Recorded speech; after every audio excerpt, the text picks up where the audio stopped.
Welcome to Colors of Heroism, where we talk about using the Magic the Gathering color pie to make better characters in tabletop RPGs. You can click on the card on screen now to learn why you'd want to do that, but in this video we're just going to plow on green.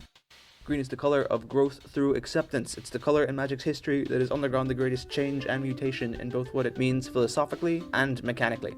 Green believes that the world around you is natural and good, and finding your place within it is also natural and good. It balks at Blue's desire to change things, to create new order or technology, to pen nature in and benefit itself. It looks down on Black's selfish parasitism and foolish desire to fight fate and the world around it. Green believes the world is the world is the world, and we can only be happy when we don't fight it.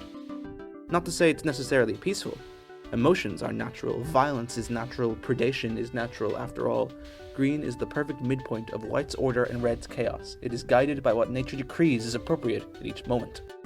A great example of a green character is Radaghast from Tolkien's Middle-earth. Completely in love with the natural world he was created to protect, he has no preference for communities of people over rash emotional action. He's peaceful when the world is peaceful, and angry when it's angry. He makes no plans and thinks nothing of himself. No white, no red, no blue, no black, just green. Of course, not all of us can be so pure. Let's talk about what happens when the other colors of Magic get in on the fun. Red is the color of freedom through action, and green leads into red when it's following its instincts or resisting unnatural order. A red-green character despises overthinking and artificiality, leaning into introspection through action, doing what makes them feel good. A great example of this as a heroic archetype is most barbarians that people end up playing. Grog from Critical Role is an archetypal way of this thinking, smashing evil because Grog loves to smash. Another slightly weirder example is Robin Hood, which might sound a bit peculiar, but let's think about that for a second. He believed the Sheriff of Nottingham's order was an unjust perversion of the natural state of King Richard being on the throne. He fought against what he perceived as an unnatural, wicked imposition, achieving freedom for himself and his men through action. Interestingly, if Richard were on the throne, Robin Hood probably wouldn't be so red. He becomes defined by the resistance he feels obliged to commit. White is the color of order and peace through structure, the belief that the best way to live is what benefits the group and society in general as opposed to just yourself. When green leans into white, it becomes less interested in instinct and more interested in cooperation, collaboration, and community. We don't talk too much about magic mechanics on this show, leaning more into the philosophy side of things, but to zoom in on green-white for a second, they are the colors that come together in the Convoke mechanic, where your creatures can help you cast your spells. March of the Multitudes is this wonderful spell that lets you use your whole army to create another army that expresses the green-white community growth mindset quite nicely. Green leans into tradition when it leans into white too. Look at Tevia's community of Anatevka from the musical Fiddler on the Roof. Tevye is constantly working within the context of the culture of his village of Ashkenazi Jews to keep his family and the people around him as happy as possible. On the whole, he loves his traditions, he loves his god, he loves the sense of community, but Green-White's traditional way of life causes problems for the individuality of Tevye's daughters, each of whom marries a man who strays further and further from the traditions that the town finds permissible. Tevye is a sort of trickster, really, bending the town's traditions and superstitions to his advantage, notably when he lies to his wife about his mother-in-law rising from the grave to condemn the arranged marriage that was making his daughter miserable. In order to subvert the traditions of the town, he weaponizes them against themselves. Even Tevye finds some decisions a bridge too far, however, and, at times, tradition is a force that seems to be hurting the town more than helping it. But in the end, when the village's inhabitants are evicted by the Tsar, it's their sense of community that allows them to face the challenges of a new tomorrow together. Of course, these are examples of green leading into colors that it agrees with. What about its enemies, blue and black? Green despises blue's artificiality. Blue wants to change the world around it and itself within to become a more perfect vision. This flies in the face of green's desire to find wisdom in accepting the world around it and its place within it. There are many ways these colors and contrary desires can cohere into a sensible ideology. Maybe your hero is using blue methods, technology, research, systems to green ends, preserving nature, or finding your way within a wider world. Maybe they're doing the inverse, leading into the world around them as inspiration for improvements to technology or otherwise. The Samik from Ravnica, for instance, find nature inspiring and consider their purpose in life to be changing themselves to fit in with the wider world better, undergoing magical and genetic mutation. Finding examples of heroes like this in fiction is actually really tricky. This is an unexplored space, really, and I don't know if I've done a great job. So we're just going to really quickly talk about the Great Race of Yith from Lovecraft's A Shadow Out of Time. A race of psionically powerful and intellectually advanced aliens who possess the power to swap minds with creatures across time and space, They're not really heroic, but they do display tendencies that a character could lean into in a tabletop RPG, so they're what we're talking about now.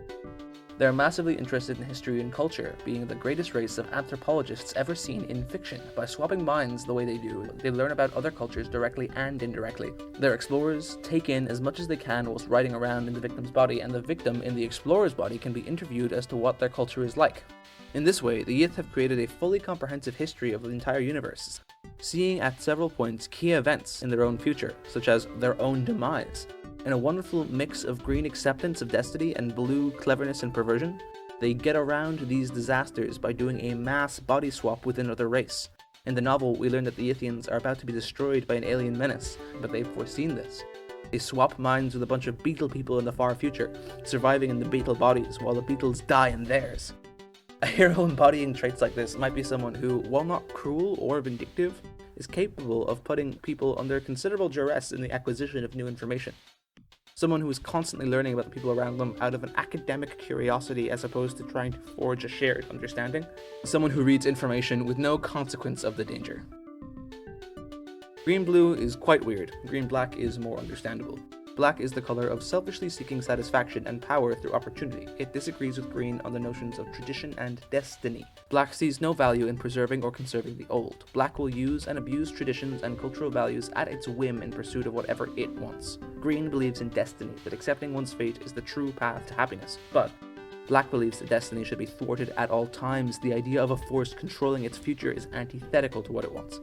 Again, there are many ways that this contradiction can be solved. A character can attempt to ameliorate the vicissitudes of fate by working within the system they're in and growing to a point where any disaster could be weathered. Indeed, persistence and endurance, the belief that you can withstand your current circumstances by any means necessary, is very green and black. Perhaps, instead, fate is sought out directly and mandated ruthlessly. A character who doles out justice coldly, not because they are angry or because the rules have been broken, because it is just the fate of criminals to be cut down. Or they could mix in weirder ways to produce more nuanced results. Let's take a look at Geralt of Rivia. Geralt is a kind of apex predator, murdering the greatest monsters of the land for cold hard cash. But of course, it's not just for cold hard cash. Being a witcher is an important part of his identity. He thinks it's important work to do, even if it's messy, and he thinks that it's his job to do it, and that it's his responsibility because of the things he can do and the strength he possesses. He never works for free, not because he wants wealth necessarily, but because it is against the Witcher code to work for free. Because if every Witcher were sometimes expected to work for free, they wouldn't be able to sustain themselves economically. To better ensure that all Witchers are able to exist, Geralt must exact payment from everyone, even if that means turning down jobs from those who can't afford it. He has no honor but tradition. He is brutal and ruthless in upholding it. Now that we've gotten a good sense of the different color pairs, let's spare a thought for a character that grows over time. Very appropriate for green. Imagine a green-black character just like Geralt, a monster hunter, a ranger from a conclave that cuts beasts down and keeps people safe, all for profit. We'll call our ranger Grimes, and his values nature and his place within the culture of his conclave. He considers his job a vital pruning of weeds so that the whole can survive, and he seldom works with others. Preferring to avoid political squabbles among men, Grimes derives a grim, emotionless satisfaction from his work. But how might he develop in the course of a game? Well, if he becomes more interested in perfection, becoming the perfect monster hunter, the best that ever lived perhaps, then he might lean into blue. Blue and black together innovate like nothing else, and Grimes might forgo the letter of his traditions, creating traps and snares and bait to give himself the upper hand against whatever monsters he might slay. Other slayers in his conclave can frown at his methods, but they cannot argue with his results. Or instead, he could lean into white, fostering a better sense of community with the rangers in his conclave. He finds that through cooperation, they can handle together more dangerous beasts than they ever could alone. Slowly, he comes to rely on his allies as friends and begins to care about their well-being. Grimes finds himself thinking of himself as a part of a greater whole, a community, and he thinks in terms of what he can do for that community. He might even make sacrifices for it. But lastly, what if instead of white or blue, Grimes were to lean into red? Finding a certain thrill in the hunt, a certain love of flexing power over others, of indulging in freedom by taking it from the beasts, our hunter becomes more than a little bestial himself. The acquisition of fame, wealth, and power, the means to achieve pleasure, might become more and more central to Grimes' way of thinking. He might step away from the tenets of his conclave and begin finding ever more challenging, ever more rewarding prey to stalk. When cutting down a dragon, after all, there is quite a lot of horde to enjoy. lots of different options. But with development nice and out of the way, we'll have a look at decision making. It can be tricky, as I've said 4 times now, and here's the 5th, to simulate a whole person in your head, but keeping a character's colours foremost in your mind can be a handy shortcut for decision making on your character's behalf. Imagine your hero's home village is under threat from an insidious orc army led by a scion of Orcus himself. The scum have been raiding hamlets all across the countryside, burning houses and salting the earth, murdering any and all that resist. The town your hero stays in has been warned by a courier. They have days at most. How will your character respond? A green-red character might lean into instinct, for this place is their home and they'll be damned before they lose it. They might loudly insist that they'll defend what is theirs, alone if they have to, and such a display might encourage others to stay and keep their home safe from Orcus' hands. A green-white character might care more for the people than the land. They could lead the charge to evacuate, convincing any stragglers that their real home is with the people that they have called neighbors all their lives. Keeping the community safe and alive, even at the expense of their pride, the multitudes will march from their home to stay safe. A green-blue character isn't likely to be stupid enough to stay and die for their village, but mightn't necessarily argue passionately for an evacuation either.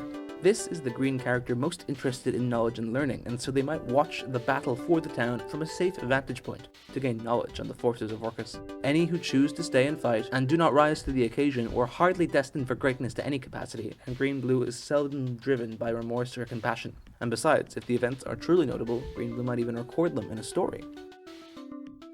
Even crueler is green-black, who might take full stock of all their resources to end the battle here.